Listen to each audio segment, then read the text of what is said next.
ناظرین، آپ دیکھ رہے ہیں شہاب ٹی وی۔ میں ہوں آپ کا دوست روح اللہ انصاری۔ عالمی خبروں میں آپ کا استقبال ہے، جہاں ہم پیش کرتے ہیں دن بھر کی اہم خبریں۔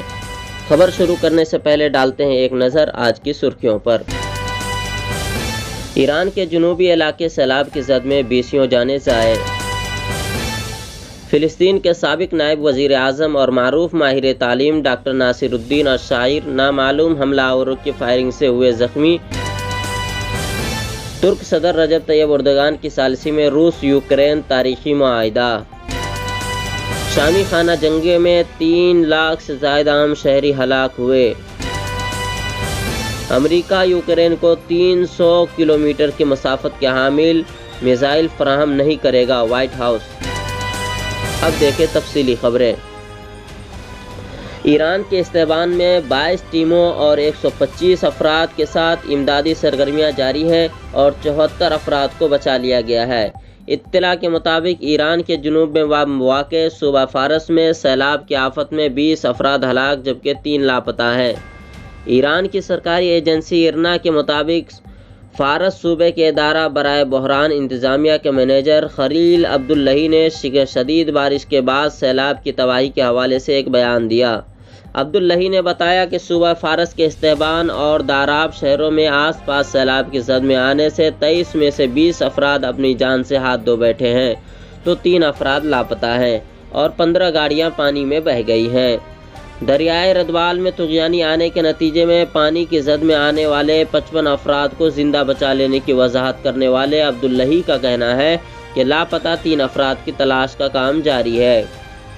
فارس اسٹیٹ ریڈ کریسنٹ کے صدر حسین درویشی نے بتایا کہ استحبان میں 22 ٹیموں اور 125 افراد کے ساتھ امدادی سرگرمیاں جاری ہیں اور 74 افراد کو بچا لیا گیا ہے۔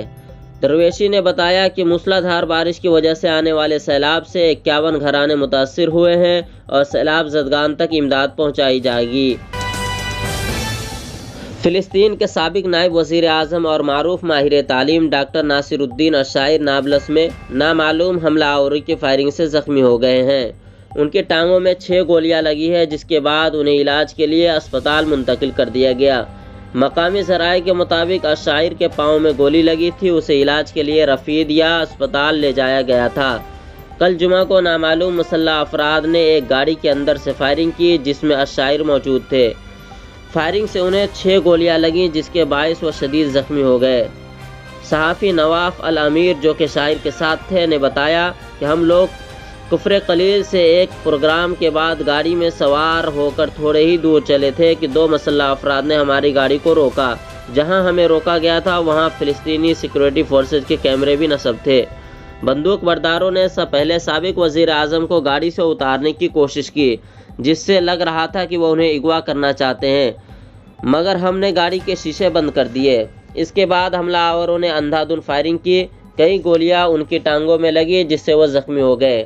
الشاعر کو یونیورسٹی کے صحن میں پیش آنے والے حالیہ واقعات کے بعد النجاح یونیورسٹی کے سیکورٹی فورسز نے چند ہفتے قبل تشدد کا نشانہ بنایا تھا اور اس کے بعد انہیں بار بار دھمکی آمیز پیغام بھی ملتے رہے۔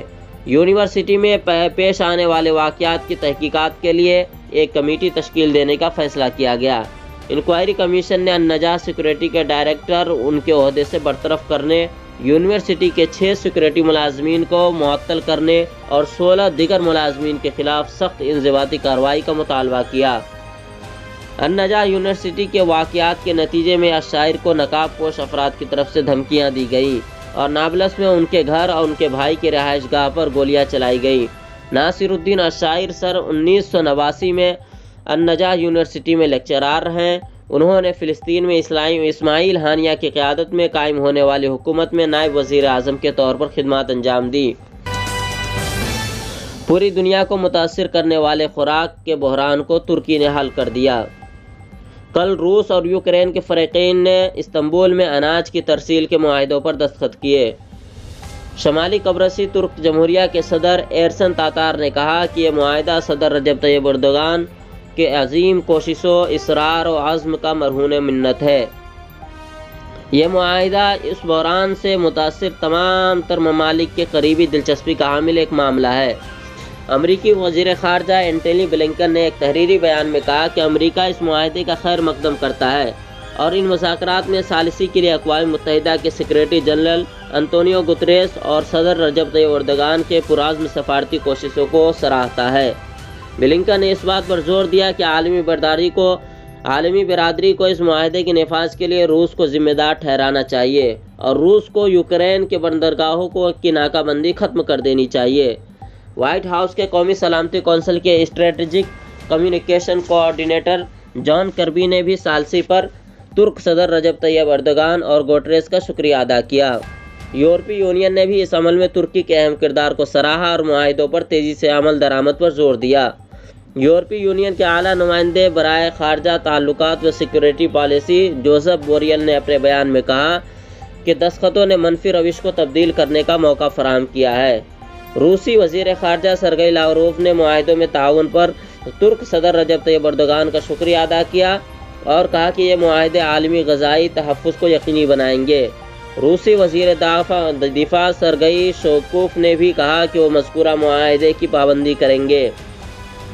یوکرین کے صدر ولادیمیر زیلنسکی نے ترکی، روس اور اقوام متحدہ کے درمیان یوکرین کے بندرگاہوں سے اناج اور کھانے پینے کی اشیاء کی محفوظ ترسیل کے اقدام پر دستخط کرنے کی کوششوں پر صدر رجب طیب اردوغان اور انطونیو گوٹریس کا شکریہ ادا کیا۔ برطانوی وزیر خارجہ لیز ٹرس نے بھی ترک صدر کے سرپرستی میں پائے جانے والے معاہدوں میں ترکی کے کردار کی تعریف کی اور کہا ہم ترکی اور اقوام متحدہ کے سیکریٹری جنرل کی کوششوں کو سراہتے ہیں۔ اطالوی وزیر اعظم ماری دورگیئی نے بھی کہا کہ دستخط عالمی خوراک کے بحران میں تخفیف لانے کے لیے ایک اہم اقدام ہے۔ اقوام متحدہ کے انسانی حقوق کے ادارے کے مطابق 10 سالہ شامی خانہ جنگی میں کم از کم 3,06,000 عام شہری مارے جا چکے ہیں۔ یہ تعداد گزشتہ لگائے گئے اندازوں سے زیادہ بنتی ہے۔ ان اعداد و شمار کے مطابق خانہ جنگی کے 10 برسوں میں یومیہ 80 سے زائد عام شہری ہلاک ہوئے۔ قبل ازیں اقوام متحدہ نے کہا تھا کہ شامی خانہ جنگی میں مجموعی طور پر 3.5 لاکھ ہلاکتیں ہوئی ہیں۔ ان میں عام شہریوں کی تعداد تقریباً 1,40,000 بنتی ہے۔ اقوام متحدہ کی طرف سے جاری کردہ اس تازہ رپورٹ میں تصادم کے دوران ہلاک ہونے والے فوجیوں یا عسکریت پسندوں کی تعداد شامل نہیں ہے۔ ریاستہائے متحدہ امریکہ نے اعلان کیا ہے کہ یہ یوکرین کو 300 کلومیٹر کی مسافت کے حامل میزائل فراہم نہیں کرے گا۔ وائٹ ہاؤس کے قومی سلامتی کے مشیر جیک سولیوان نے امریکی دارالحکومت واشنگٹن میں منعقدہ آسپین سیکورٹی فورم سے خطاب کیا۔ یوکرین کے بارے میں جائزہ پیش کرتے ہوئے سولیوان نے کہا کہ امریکی انٹیلی جنس کی توقع تھی کہ روس فوجی جنگ میں کافی مؤثر ثابت ہوگی، لیکن روس جنگ میں اپنے بہت سے اہداف حاصل کرنے سے قاصر رہا ہے، یہ بتاتے ہوئے کہ روس کو اپنے موجودہ اہداف کے حصول میں بھی بڑی مشکلات کا سامنا ہے۔ سولیوان نے کہا کہ اس کی نمایاں وجہ یوکرینیوں کی ہمت اور مغربی ممالک کی طرف سے فراہم کردہ ہتھیار ہیں۔ امریکی صدر جو بائیڈن کے سیکورٹی مشیر نے علاوہ ازیں یہ بھی بتایا کہ روس کا یوکرین پر قبضہ پوتن کے لیے ایک اسٹریٹجک ناکامی ہونا امریکہ کے اسٹریٹجک اہداف میں شامل تھا۔ سولیوان نے کہا کہ امریکہ یوکرین کو 300 کلومیٹر تک مار کرنے والے land forces tactical combat missile نہیں دے گا، کیونکہ صدر بائیڈن کا خیال ہے کہ ہمیں ایسے حالات پیدا نہیں کرنی چاہیے جو تیسری عالمی جنگ کا باعث بنے۔ ناظرین، آپ کا شکریہ۔ خبروں کا اختتام ہوا، پھر ملتے ہیں نئی خبر کے ساتھ۔ آپ دیکھتے رہیے شہاب ٹی وی۔